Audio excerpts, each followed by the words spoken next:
Local productions seen on Delta College Public Media are made possible with support from viewers like you. Thank you.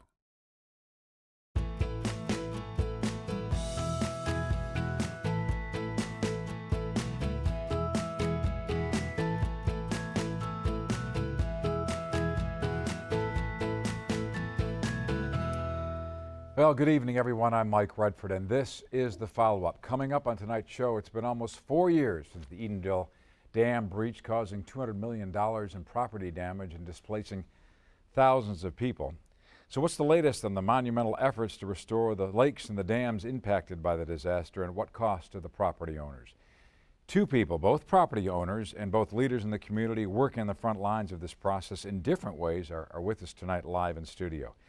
But first, we have viewer feedback from last week's show when we discussed the need to spend more dollars to repair our state's roads and bridges, which proponents say is a key to future economic development overall here in the state of Michigan.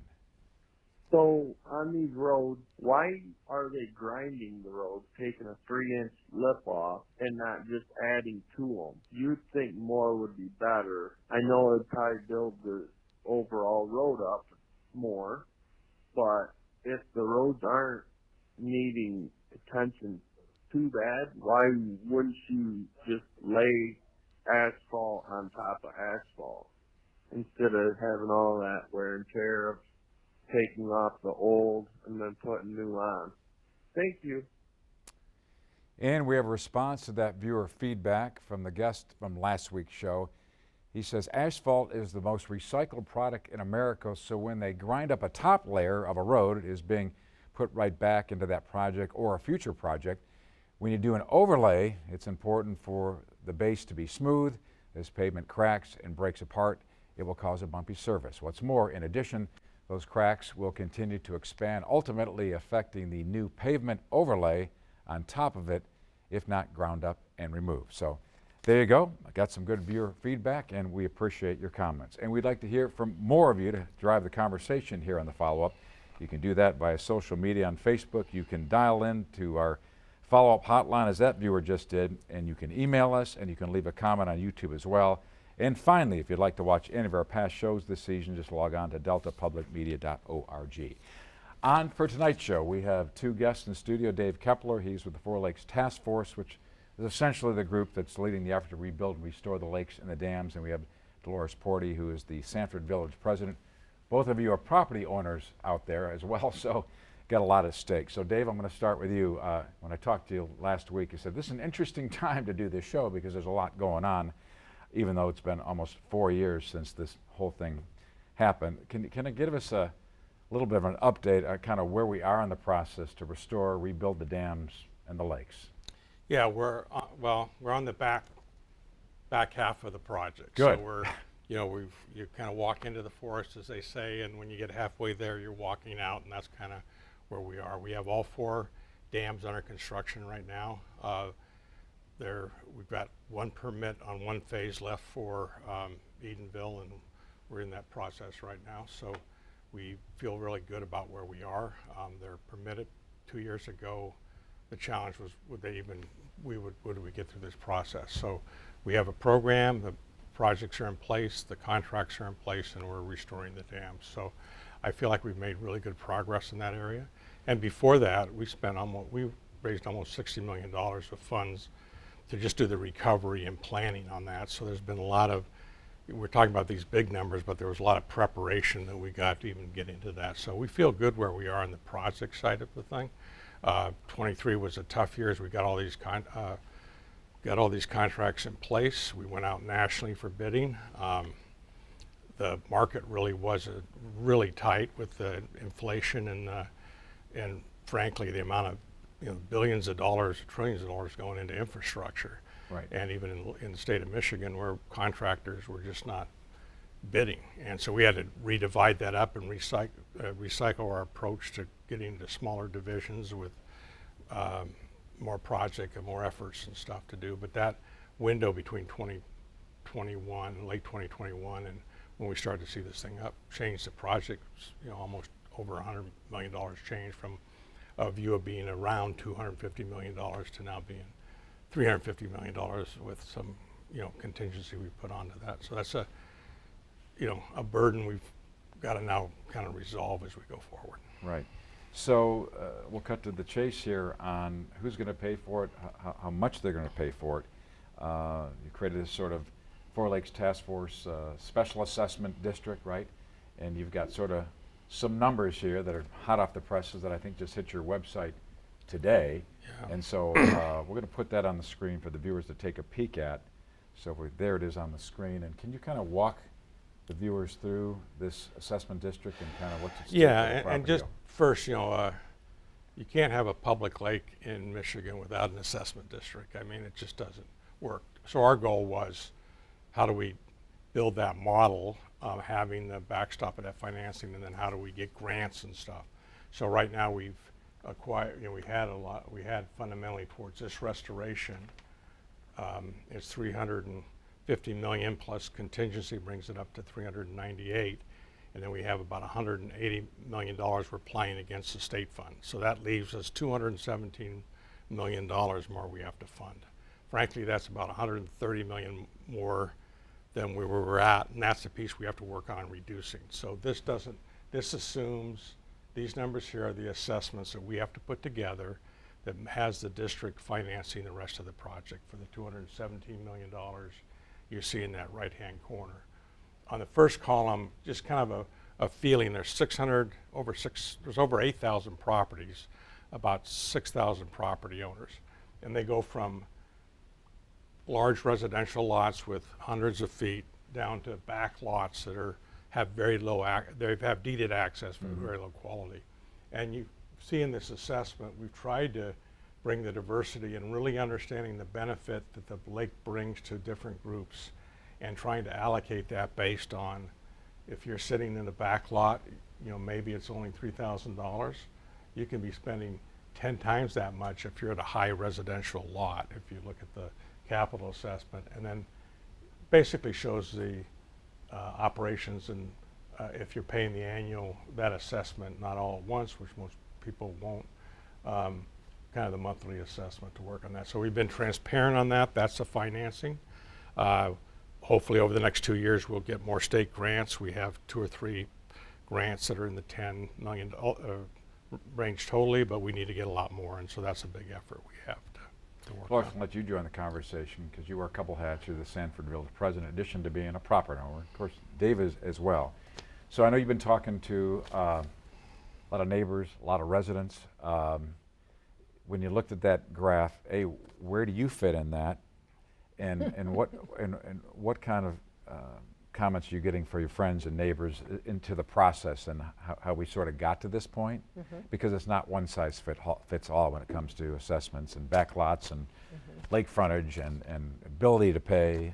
So kind of walk us through that a little bit, I guess. Well, where I fit in the graph was the top line of around $28.80 a year, so the highest assessment on there over the 40-year period. I think people were surprised the numbers came out higher. Like Dave said, there was $100 million more of costs that weren't expected, and so they need to be included in there. I think people are a little bit raw from having to rebuild their home and use up some of their savings to do that, so I think they're a little bit afraid. I think they want the lake back, but they'd like to see that number come down, and so there is a little bit of concern and people suggesting that they can't or won't be able to pay it. And so they've been expressing those concerns to Four Lakes Task Force and the county commissioners, and like Dave mentioned, they've done some changing already in that graph and the way they distributed the cost. But I think the second piece is, what will my house be worth when I go to sell it? Because it will have this assessment attached to it, and it's a 40-year assessment, and if you multiply that times around $3,000, it could be a $120,000 discussion point when you sell your home. So I think there's a lot of discussion going on now that they have some better numbers. And yeah, and that's why we kind of put it was in there, but people get their mind around the number, the annual number, affordability, and then frankly it's equivalent to, you're basically like any assessment, it's a lien against the property. So in my mind you should look at, okay, that's a $30,000 lien against my property, and what does that mean in my value? And I would say there's 6,000 people out there, 6,000 views. You know, like I would say, I think my value of my house would be significantly less if we didn't bring the house up. And down to the other, I also know there's people that says any assessment, I can barely afford what I have right now. And I feel like we are trying to develop a program around people truly that are retired and that level that is retired in fixed income on like Social Security over 65. Sure. We need to figure out a way to help them. It's more about trying to address the individual. It's hard to, you know, and we basically have to, in my mind, to lower these numbers, have to get more financing and structure to go. And the viewpoint is the alternative not to go is a very, very expensive alternative too, because you can't just leave those dams out there. And so let's go, you know, the view is let's go forward. Let's work on getting costs down again. It was a nice time where we had, what COVID wasn't nice, but money came into the system. We got some of it, but you know, your earlier comments on fixing roads and stuff. Right. The market is saturated in terms of projects, and we just have seen a significant rise in not only inflation of materials, but actually just the market of doing this kind of work. I know you did surveys, and I think the majority of those 6,000 property owners say, yeah, we got to move. We have to move forward on this. I think part of the rub for some of us, they were hoping that maybe the state, maybe the feds, would offset those those costs instead of really having the property owners get the burden there. And I know there's some lawsuits out there with the dam and with the state, but I don't know if that's going to Mike, generate any I money feel or there's not. like what should be and what is, you know. Right. I'm not real happy that the way the federal government's handled Boise for 20 years, and I had worked on trying to work with the community to acquire those dams when they were still tied together, and we weren't getting a lot of help from the federal government. I also feel like you can't get this kind of money we're talking about if you don't have a project. Right. So you just can't, hey, geez, we're just going to give up. Let's go. That won't work. So you have to go through the project, and I think when you look at this, the folks that looked at these assessments, and we had a special hearing where people protested, 707, I think, protested. There's 6,000 in the community. Most people want the lakes back up, and the question becomes is, you know, can I afford it? Do I want to take this risk? And can I work on getting grants? And that's where I think we're at today in terms of every individual. We all have our viewpoint in trying to do it. I think from a county point of view, it's hard to strategically not to have a community and just pull these things out and never have them again. That would be traumatic. Part of the discussion, I think, too, that I hadn't thought of till now, Dave, was should the whole county pay for the lakes, because the whole county has access to use the lakes. And I know you guys have probably already talked about that, but that keeps coming up as why just the lake owners and why not a broader group of people. And I don't. Well, if you look at the simple fact is that, and I'm not defending the counties because we did kind of move that up between counties, and we put the park in, and you know, and so anybody that's directly using marinas, the DNR, they're all getting assessed. It's about 3% of it, not huge. I think county residents is but what I mean, is like but all the residents. Kind of a usage fee from those folks that are utilizing. Yeah, but Yeah. basically, you'd have to go through a vote, and I'm not sure that would happen. And basically, you can't get it out of general funds, right? I mean, the city's budgets or the county's budgets, they can't afford to take that kind of burden. But and then you're going to go run it to the city and ask, you know, everybody would like to have that vote. I don't know how that happens, to be honest with you. The best path forward, and the reality is the people with the direct benefit are on the front line, and then you have to find some other numbers. Now, the state will argue that, hey, we're paying 40% of this, and we're saying, well, maybe it should be 80%, right? And that's the argument we can get. But I feel like also the federal government has paid some on recovery because they had a program around erosion, but they haven't stepped up at all. I mean, we've gotten about $1.2 million from the USDA and maybe $3 million from FEMA on dam repairs. Those are just little grants. We Sure. have to get a bigger allocation from the federal government. Right. And Dolores, as the Sanford Village president, aside from these assessments, aside from being a property owner yourself, there's some other things that you kind of got your eye on in terms of priority. Bringing back the homeowners, bringing back businesses. Well, I think one thing we can do is boost the economy around the dam so that the value of the homes go up, so that people want to come and live in the Sanford area, that we have things for people to do there that make it attractive. And so we've attracted a lot of new businesses to the area. We have a new Mexican restaurant. We have a Cozy Cats Cafe that's going to open up. We had a marijuana dispensary open up. We have a EV charging station that's a direct current, so it's a fast charger. We have the studio that just opened up with yoga and dance. We have Samaritan Appliance. And so one of the things we're trying to do is sell living in the area. We're going to have a bike track called the Pump Track, which is an unusual thing to have. And so we're really trying to attract people to the area and want to live there, and that will help the values of the homes go up as well. So I'm really excited about all the changes that are going on around the village. We had a company called SB Friedman come from Chicago and help us with the strategic plan. And what they said is, find things that you can have in your town that don't exist near you, that people will come for, like the Cozy Cats Cafe. We opened a winery in the area. We have new owners of the Sanford Bar and Grill. We have new owners of Edge Fitness. So we're really, I think, reshaping the town as a place to come and do some pretty exciting things. So I think that's going to help. And then for municipal work, we have our own projects. We need to replace the Saginaw Road Bridge that goes across the Tittabawassee River, and that's a $12 million project. So along with Dave, we're also applying for all kinds of grants to pay for the Saginaw Road Bridge. That's going to look for federal and state money. We have a storm sewer system in a neighborhood that is still plugged from the flood. That's a $4.3 million project, so we just applied for grant money for that. We're just getting ready to open up the village park that's at the south side of the dam. It's a 19-acre park, but we built it for tournament-style baseball. And so we're planning to hold tournaments there and raise money and bring people from around the state to play. We have a tournament coming in May. It's going to bring 2,000 people to the city. We have an ice cream shop that's going to open up in Sanford. So we're really selling the beauty of living there and the future of the lake coming back, so that it will hopefully help with the values of the homes around the lake.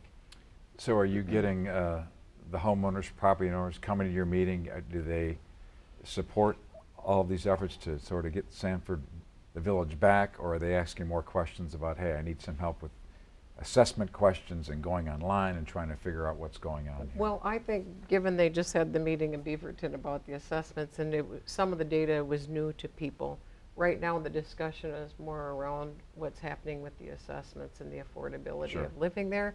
But I think once Four Lakes Task Force and the county commissioners continue to address people's concerns and make adjustments where they can, then people will make some decisions for themselves once they see the final outcomes of what money they can apply for help with the assessment.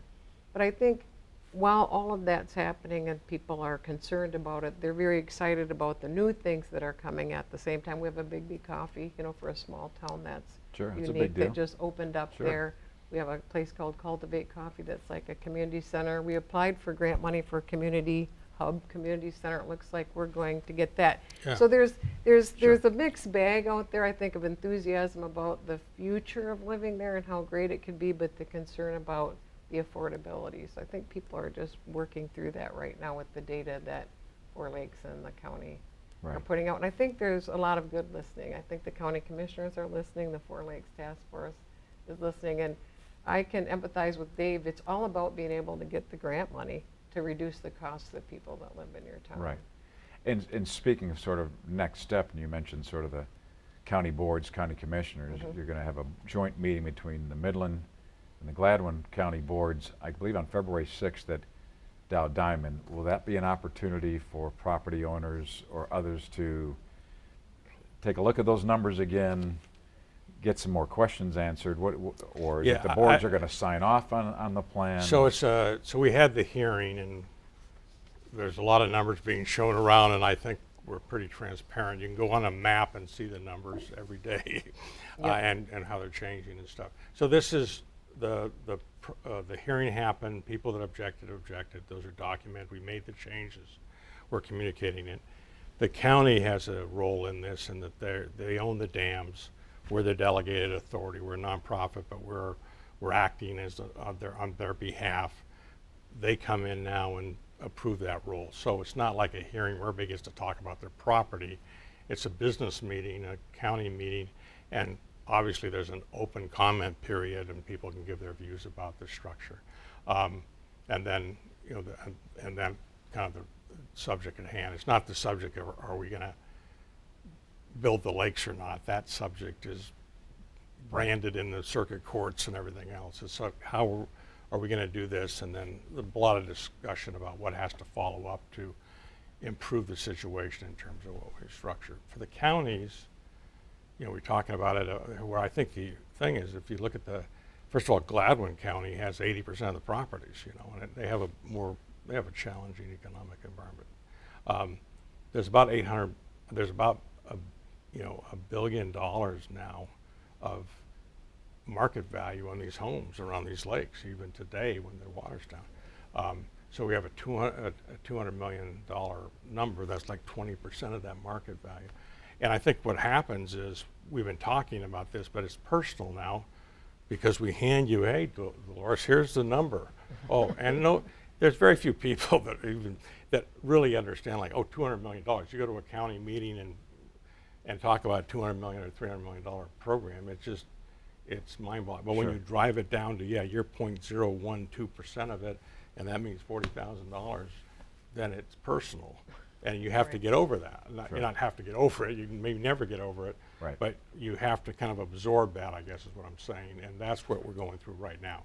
And so people have the information, but there is this underlying issue, which I agree with 100%, is they were just sitting on the lakes. And there was deeded access to those lakes. And somebody should have been taking care of them. And we are doing everything we can in 4 lakes to make sure this is sustainable going forward. And I think people just have this back up a little bit as, I want the lakes back, and I just don't get why somebody didn't step up and deal with it. And I feel like we still have to push that question a little bit more. And I think that's interesting, because people are looking for somebody to blame, to hold accountable, who's responsible, whether it's the hydroelectric company or it was the state or the feds. They all probably have a stake in all of that, but there's nobody to do that. So I don't know what we learned from that, and that's a discussion for another day. And then in the meantime, the 4 Lakes Task Force, you guys are just trying to lead the way, pave this way forward. Do you feel like you're getting sort of the hit hard on this? No, I feel like look, there's 6,000 people. You don't go into this thinking that it's going to be roses, but I think in general, it's a positive experience we're going through. People are motivated to work on this project and get things through. And I get that there's a group of people here that are going to have a hard time with it. And there's a group of folks that I think are activated and trying to help. There's people in the community, working on the vegetation issues, planning for the future. To Dolores' point, they're reinvesting in their homes, and I think there's a large group that'd be pretty upset if after you did all this work on your lake home, that you don't bring a lake back. And so it is a challenge, I think, just to get everybody on board. But I think it also comes down to a personal choice, and something big like this. People are choosing to leave. Some people are choosing to reinvest. Right. And some people are challenged, and we got to really help those that are truly economically challenged in the way that they can afford. Right, and the hope is that we'll get some additional hardship dollars or grants, so that if you see these numbers and say this is what they are now, but we're hoping that maybe through lawsuits or some other funding we might be able to offset those costs. There is no cavalry, though. You have to go work for it, and that's what we're trying in the community. People are not only writing letters and that stuff, but you have to strategically work at it and stay focused on it. To get those grant dollars. Yeah. It's a lot of work. Yeah. Right. So what message, if any, would you have to others in the state that live around or near dams, most of which these dams are privately owned, right?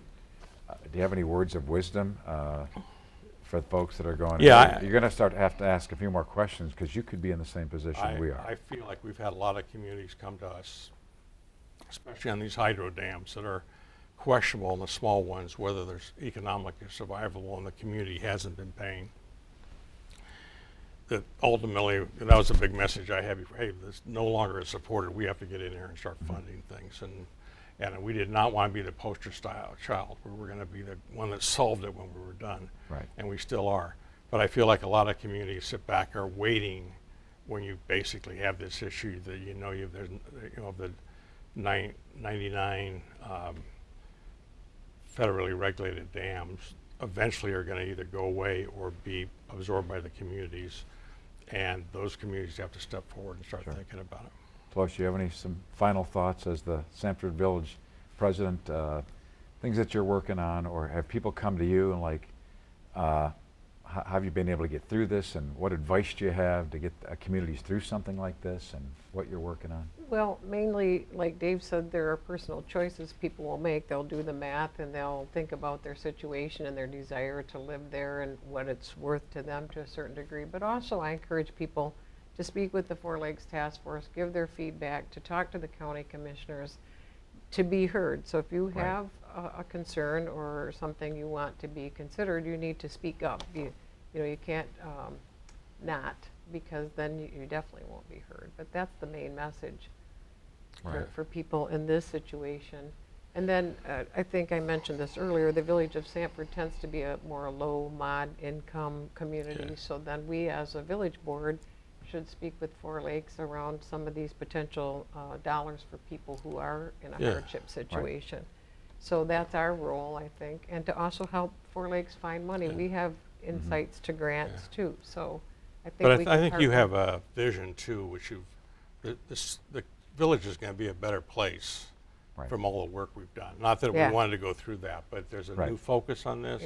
People lost something, and the folks that are sticking around to get it back, both in Sanford Village or up at Secord Township, it's all about restoring what we have. We've come a long way. It's been a monumental task, and like you say, you've got a path forward now, and still got to cross some T's and dot some I's. We're getting there. So thank you for your leadership, and you're going to get to the other side. So thank you very much. Thanks, Mike. Thank you. And that's our show for tonight, but be sure to join us again next week for the follow-up. A Bay City man is leading a national effort to find more living kidney donors to save the lives of countless children in need. In the meantime, hit me up on social media or dial into our follow-up hotline. We'd really like to hear from you. Thanks for joining us tonight, and have a great night. We'll see you next Tuesday night. Thanks, everyone.